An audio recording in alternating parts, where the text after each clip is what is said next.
Hello, Josh George, College Football Week 3 predictions coming at you. Starting with Maryland and Virginia. This is the Friday game. Of course, I was 9-3 last week, so hoping to do a little bit better, but hey, it's not bad.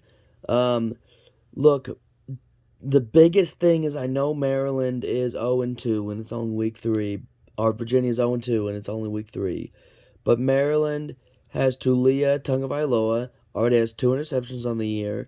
Turnovers could be an equalizer, especially in this big Friday night game. And Maryland really only has played Townsend and Charlotte. So big kind of test, big game under the lights, a lot of people watching. I think Maryland finds a way to get it done, but you could be tuning in on a Friday night and it'd be a lot closer than you expect.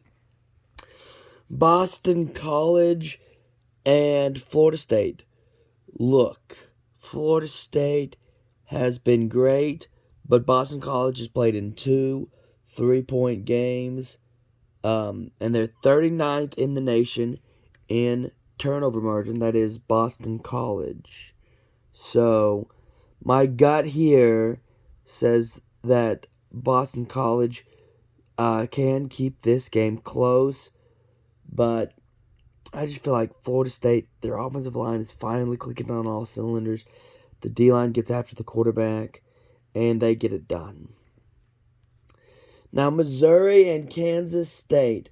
Big coaching battle between Eli Drinkwitz and Chris Kleiman, but the big coaching X factor is offensive coordinator for Kansas State, Chris Kleiman, made this offense really look good against Troy, but Brady Cook for Missouri has 0 interceptions, plays a clean game, and they're at home.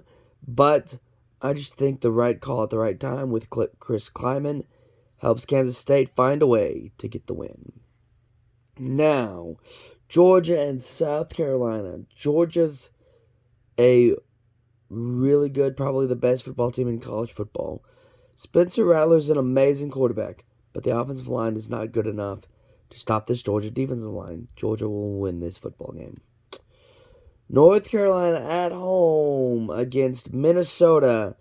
Mac Brown, PJ Fleck, and one of the best total defenses in the country in Minnesota against a Drake May team that has been putting up tons of points against good teams. Appalachian State's not a bad team. South Carolina's not a bad team. And they've just found ways to get it done, especially against that App State game. I feel like North Carolina at home gets the win over Minnesota. OU and Tulsa.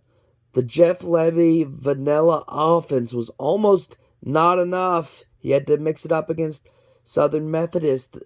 OU barely covers the spread, and this is in fact a Tulsa team that has an amazing wide receiver and some guys that are going to be really, really hard to cover. Marquise Schroeder's for Tulsa has 155 yards this season. And really, I almost expect Tulsa to be the aggressive team, airing it out, going for the trick plays, trying to make this game close. They may be at the spread, but I don't think they're going to actually win the game. I have OU winning on the road at Tulsa. Okay, Tennessee and Florida. Dude, the FBI says this is going to be close. When you look at the 247 talent composite, Florida is 15th and Tennessee is 16th. It's just going to come down to, can Mackenzie Milton beat the Swamp? Will the Swamp rattle him? Because I have a feeling he's going to need to make a game-winning drive. Can he do it? I'm getting conservative. I'm going to say he goes on the road and gets the win. But, man, I won't be surprised if Florida wins this game. This is one of those games that could be the difference between a 9-3 and a 10-2, though. Man. Okay, Pittsburgh and West Virginia. Pittsburgh is number one in fourth down conversions in the nation, and they're in the top 25 in third down offense. So they find a way to move the chains. Can West Virginia keep it up? That is the big question. I don't know how consistent West Virginia's offense is going to be. So for that reason, I've got Pittsburgh winning this football game. Houston came back, almost won against Rice, but you can't dig yourself into a hole. TCU still has that amazing defense, and the offense looking like it might be clicking again. This will be one of those road tests. Two teams with a lot of Texas talent, but the big 5-star offensive lineman for TCU, Tommy Brockshire, is the guy that you can go run behind at the goal line, makes the difference for the Horned Frogs. Georgia Tech and Ole Miss. Ole Miss came back up and down, really had an amazing game. This game is also not going to be easy, as Georgia Tech has a top 40 defense under defensive coordinator Andrew Tucker. And it really comes down to Ole Miss. No matter what happens, you got the matchup. You got two quarterbacks that you're running with, Jackson Dart and Spencer Sanders. It's just an amazing duo. At home this week, packed crowd, Ole Miss wins over Georgia Tech. Now, Oregon State against San Diego State. DJU and an Oregon State team that is 73-32 against Mount West teams, but only 3-2 against San Diego State.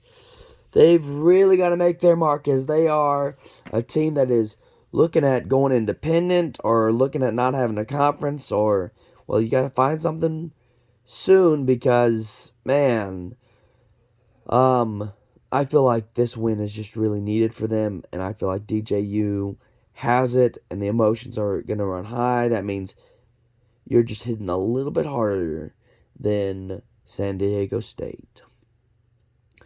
Illinois and Indiana, this is our game of the week, and it is the big noon kickoff game. When I was looking at the slate, I was like, it's hard to pick a game, but I went with the Fox big noon kickoff. Look, I know Illinois lost to Kansas, but they ended up offensively looking okay, as Luke Ottmeyer is both their leading rusher and leading passer. So a guy that can kind of get things done, but this Penn State defense is just too much. Defenses travel. You know a defense is going to get it done on the road. You can kind of count on them more than you can count on your offense. So I've got Penn State beating Illinois. I am Josh George. This is Week 3 college football predictions.